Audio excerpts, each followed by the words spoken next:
In July of 2016, I went with 3 of my roommates on a camping trip in New Mexico. We decided to hike into the Pecos Wilderness because of the beautiful pictures of the lake and trails on the preserve. I don't know if camping on the preserve was actually allowed, but we were carefree and didn't check to see if we could. We hiked until we reached one of the lakes.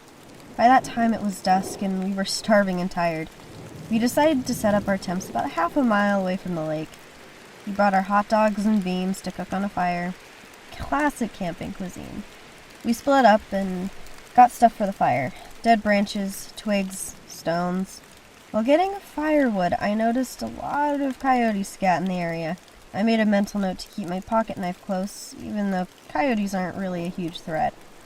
When I came back, I told my friends, but they didn't think much of it. We cooked our hot dogs and beans and passed around the bottle of whiskey. Now, this may sound irresponsible, but one bottle of whiskey split 4 ways isn't that much. After dinner, we sat talking about the things that went on that year. Overwatch, the election, Brexit, Zika virus, etc. Soon it was pitch black. The only light coming from the fire and a couple of electric lanterns we brought.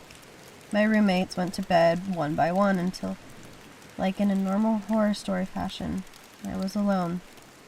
I sat stroking the fire, making sure it was controlled burn before I could go brush my teeth and change my clothes. I walked half a mile back to the lake with one of the lanterns and used the lake water to brush my teeth and wash my face.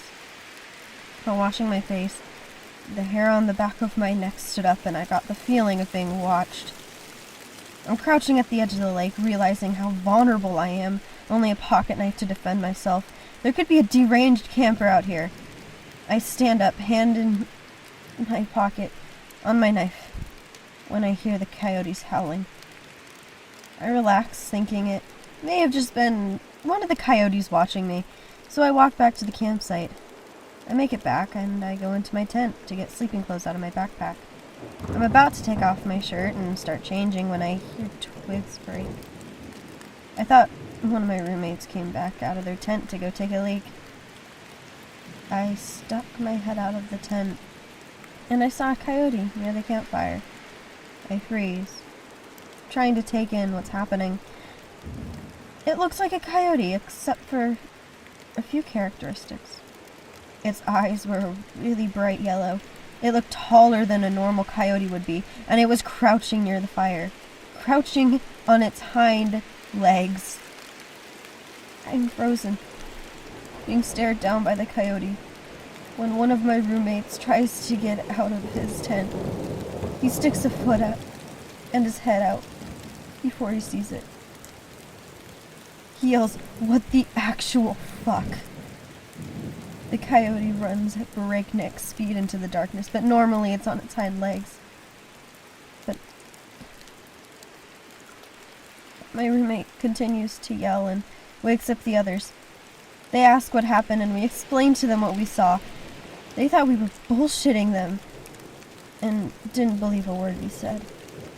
Me and the roommate decided to sleep in the same tent, since I was the only one who brought a knife along. We laid there, cramped in the tent, too terrified to sleep when we heard noises.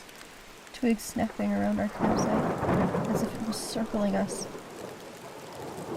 We stayed motionless in the tent, not daring to see the time go by on our phones. But eventually daylight came, and the noises grew further away. Our 2 roommates didn't hear the noise and had to force us out of the tent in order to leave. We walked miles back to where we parked our car and decided we should get a hotel room and spend the night in Santa Fe. And when we got to our room, I immediately Googled the events of what happened the previous night, and we learned the Navajo legend. When you go camping, make sure you have something to protect yourself and a way to get out of there in an instant.